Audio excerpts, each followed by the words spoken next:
Bonjour à toutes et à tous et bienvenue à cette édition du 12h45 dont voici le sommaire. Le consommant local, toujours à l'honneur de ce mois d'octobre, la promotion des produits locaux étant un enjeu de développement. On lève le voile dans cette édition sur la volaille locale, une fierté du 229. Et à l'image de la volaille, l'œuf est également un aliment de choix puisqu'il apporte des protéines animales à l'organisme. Pas très cher et facile à cuisiner, il a une excellente qualité nutritionnelle. Et enfin, le tourisme interne constitue aujourd'hui un pôle de développement et d'employabilité qui participe à soutenir la croissance économique. Comment y arriver? Une spécialiste nous en parle.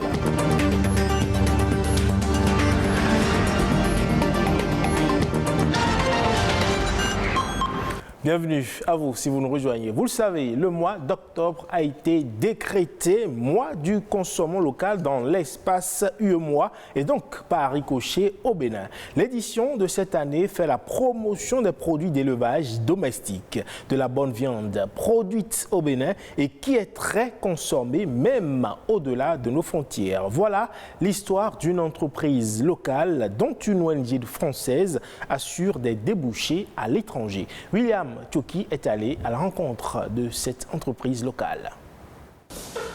De la bonne chair de volaille en pleine préparation dans cette unité de production. De la volaille purement locale, une spécialité de la boucherie-charcuterie, la bonne viande. Elle promeut le consommation local dans toute sa diversité. La bonne viande travaille avec des éleveurs locaux et également avec des coopératives, donc des éleveurs indépendants comme des coopératives. Nous sommes vraiment sur du 100% local. Voilà pourquoi, à travers l'initiative du mois du consommant local et la dynamique qui est insufflée par le ministre de l'Industrie et du Commerce, ce n'est pas seulement de faire du mois d'octobre le mois du consommant local, mais c'est également de soutenir la dynamique toute l'année pour que toute la population rentre dans cette habitude de consommer local. Mettre en commun leurs forces avec d'autres éleveurs locaux. La bonne viande s'ouvre aussi à l'ONG française Élevage sans frontières, des échanges de pratiques pour assurer l'autosuffisance alimentaire. Développer un élevage familial, c'est bien, mais lui permettre participer à ce qu'il puisse trouver des débouchés pour ses produits, ça permet de créer de la richesse et donc du revenu pour nos éleveurs. Les producteurs que nous accompagnons ont des difficultés à écouler leurs produits parce qu'ils sont dans des villages très loin de la capitale. Donc nous nous sommes rapprochés de la bonne viande pour voir dans quelle mesure nous pourrons mettre en place un partenariat. L'élevage familial étant au cœur de cette forte production locale, ce consortium d'ONG à travers cet atelier interrégional veut garantir des débouchés. Un focus sur l'élevage local en plein mois du consommant local.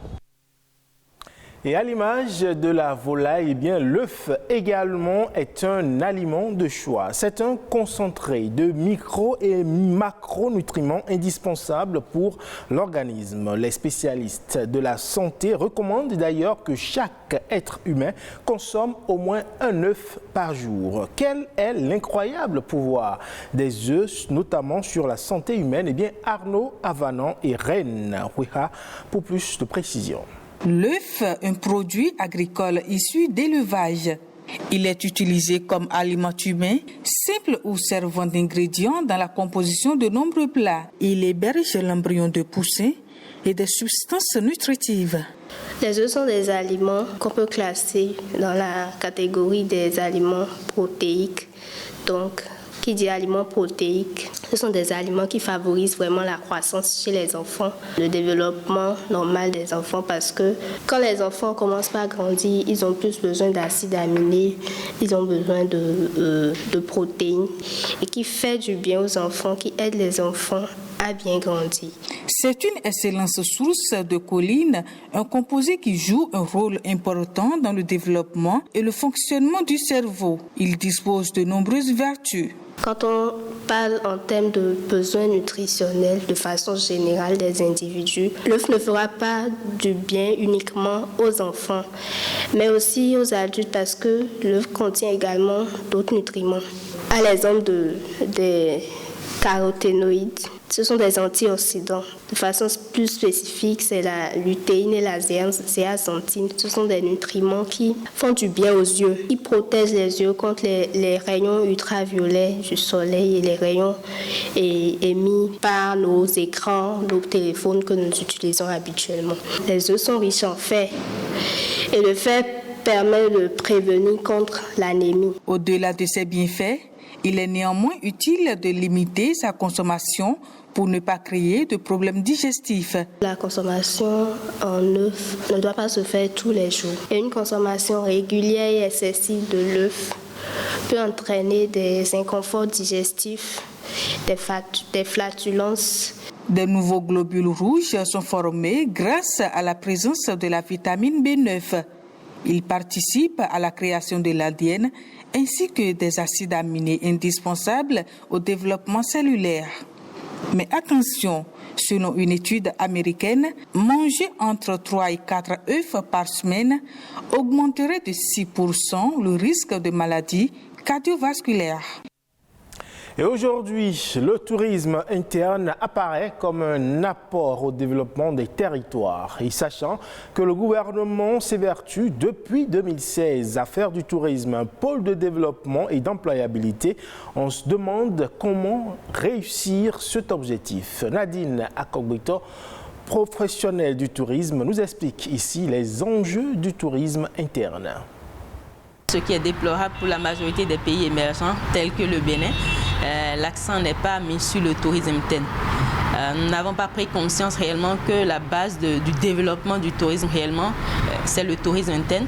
Nous pensons que le plus important, c'est faire venir les étrangers pour visiter notre territoire, pour découvrir notre territoire, alors qu'il faut donner l'exemple. Il faut montrer que nous-mêmes, nous prenons conscience de ce que nous avons, nous connaissons la valeur de nos potentialités, nous connaissons la valeur de nos cultures pour faire venir les étrangers. Donc tout développement part de nous-mêmes. C'est pour dire que le tourisme interne est incontournable. Le tourisme interne aujourd'hui est très très important.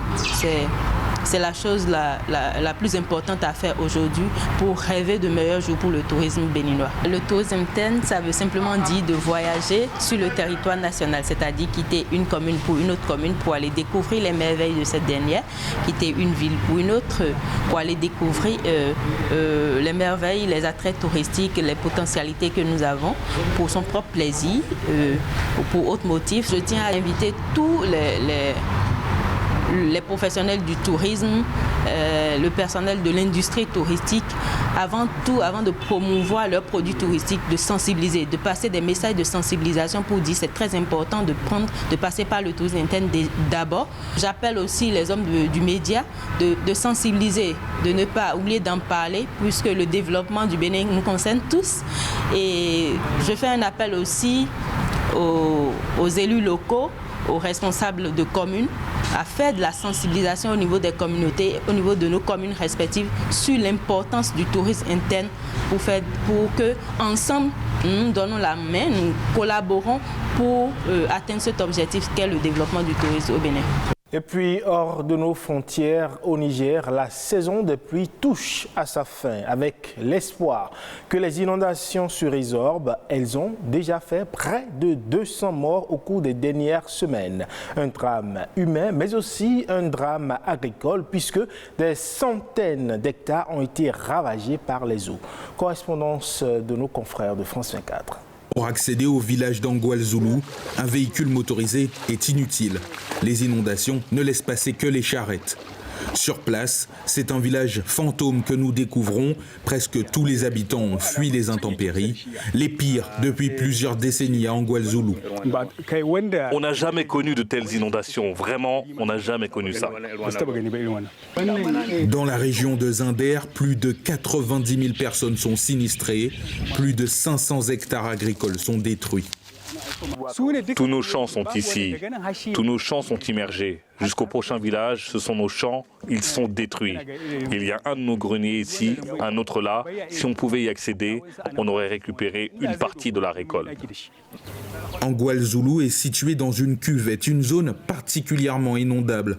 Une large partie des 396 familles du village ont exprimé aux agents du Programme alimentaire mondial ne pas vouloir y retourner. Et le sol est lourd et elle n'est pas perméable. Donc ce qui fait, dès qu'il y a eu de fortes précipitations, donc on a la stagnation d'eau. Et du coup, comme les matériaux de construction ne sont pas adaptés, donc c'est ça qui amène la destruction, l'inondation. Les habitants ont trouvé refuge à quelques centaines de mètres sur une parcelle prêtée par un agriculteur de la région. Le PAM alerte. Son action humanitaire a été fragilisée au Niger en 2022. Avec la rareté des ressources, on s'est retrouvé à réduire le financement, à réduire l'assistance alimentaire. Donc nécessairement, les enfants qui ont l'âge de moins de 2 ans ont besoin d'une supplémentation nutritionnelle pour renforcer quand même leur état nutritionnel et leur état de santé également. Début octobre, le Programme alimentaire mondial annonçait que 48 millions de dollars de budget supplémentaire seraient nécessaires pour continuer ses missions urgentes au Niger jusqu'en mars 2023. Et ce sera tout pour ce 12h45 à retrouver sur le www.ortb.bj, également sur la page Facebook de Bénin Business 24. Merci pour votre aimable attention. À bientôt.